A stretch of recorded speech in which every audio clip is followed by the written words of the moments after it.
I just wanted to tell, are there any protesters from the Occupy movement here? I want to tell you what's really going on behind the scenes.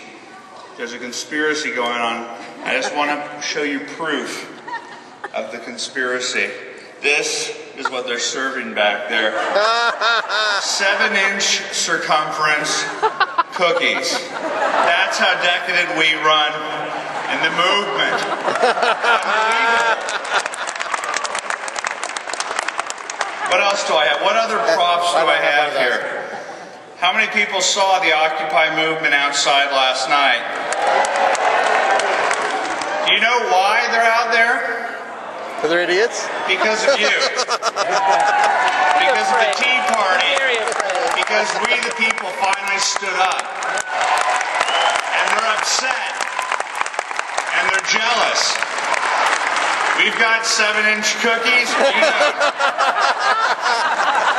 So as I walked outside last night, I started to hand out dollar bills to them, because that's ultimately what they want. I highly recommend that you give them $1 bills, because that's what they want. I have had the privilege to travel the country with AFP. It's been an amazing experience. I just was a humble guy from Brentwood. Didn't think that I was an activist. Thought I was a behind-the-scenes guy until I saw that the Saul Alinsky Acorn community activists of the world wanted to fundamentally change this country into something that it's not.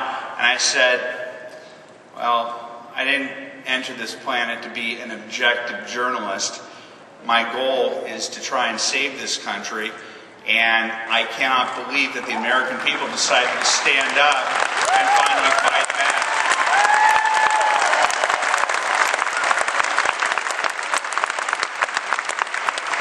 You know, after President Obama suffered and the Democratic Party suffered their defeat in November of last year, and that was 100% because of you and what you've done.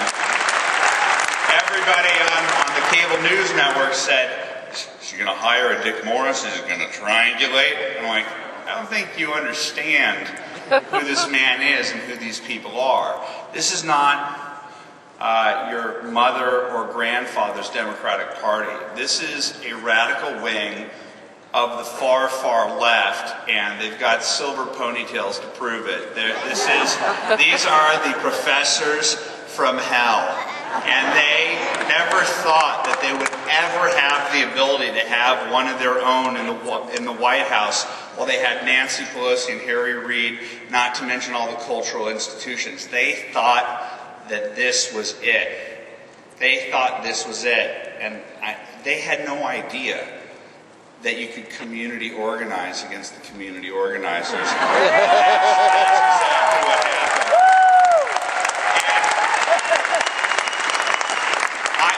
What I do know about the left, I live in Brentwood in Los Angeles amongst them. What I do know about the left, at their core, they're incredibly jealous and envious people who, instead of saying, I'm going to create my own pile of $1 bills, I want your pile of $1 bills, they're envious. They want that which they can't have. And when the Tea Party was created, they're like, that's not fair. I want one of those. It's like when they wanted to rush Limbaugh, so they started Air America and they failed. Like, that's unfair. We need the fairness doctrine. We want one. We want one. Then Ariana wanted to have, I want my Drudge Report. I want a Drudge Report, and she created the Huffington Post. And so look what's happening outside. I want a Tea Party. I want an authentic grassroots movement of people that are going to save the country. And what did they create out of envy? A group of public masturbating, raping, violent freaks. They're freaks. Quote me on it. They're freaks of nature. They invaded our lives.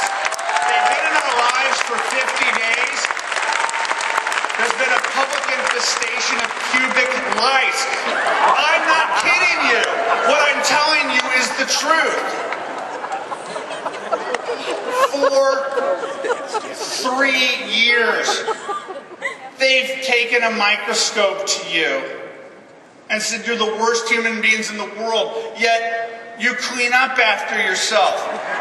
What they have done from city to city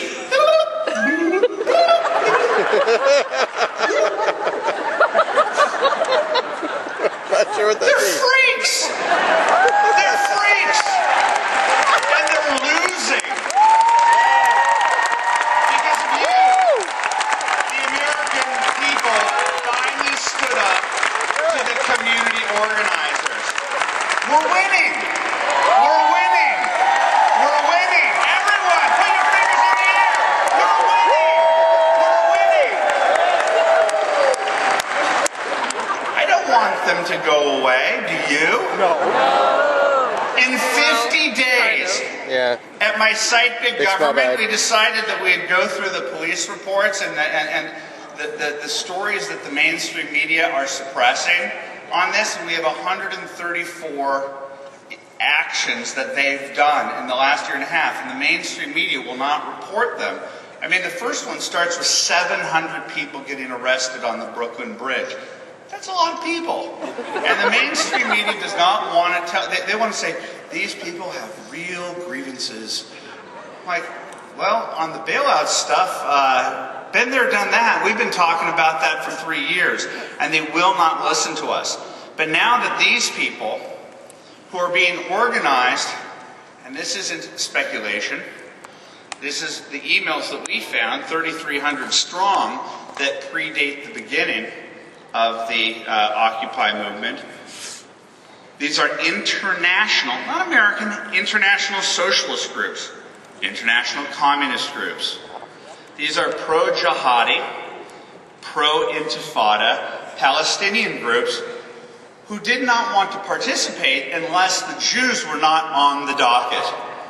Yet the mainstream media conspicuously ignores that. They conspicuously ignore that part of the organizing of that group are mainstream media figures such as NBC News star Dylan Ratigan and Rolling Stone star Matt Taibbi, telling them, you need to be as vague as humanly possible. You need to not have any things that you're specifically asking for. Why would that be?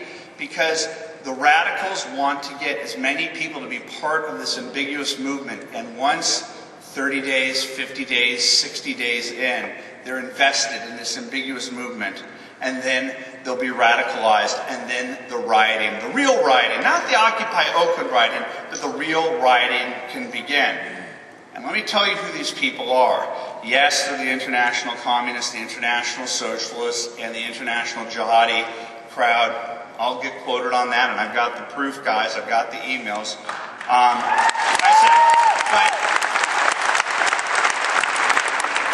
that's not really who they are. I mean, those are a bunch of goofballs, just like Acorn, who's paying people $100 a night to go to the Occupy, to stay at the Occupy movement. We have a video of a gal who's been there at Ground Zero named Shannon, who says the problem, and she talks about the 10 sexual assaults and the rape of the deaf young man that happened there, which the mainstream media will not report. She talks about one of the problems is that they're bringing in riffraff from, she didn't know who she was being interviewed by. She says they're getting paid $100 by this group called Acorn. Well, it's not called Acorn anymore. I wonder why they had to change their name. But this is not, at the end of the day, the international communists, the international socialists, including the Nazi Party, by the way, and David Duke, would not be organizing if they had not been blessed by Nancy Pelosi and organized by President Obama. This thing would be over. This thing would be over with the rioting that happened, the attacks on Whole Foods, the riotings, the rapes, the pubic lice. If the President of the United States said, no, this isn't a good thing, we need to stop it, and tell the mayors of Oakland and the mayor of New York, let's put an end to this. This is community organizing, and this is the only skill set that this president has. And this is divide and conquer, and all you have to do is go outside and see their signs. This is a class war. They say it. This is a class war.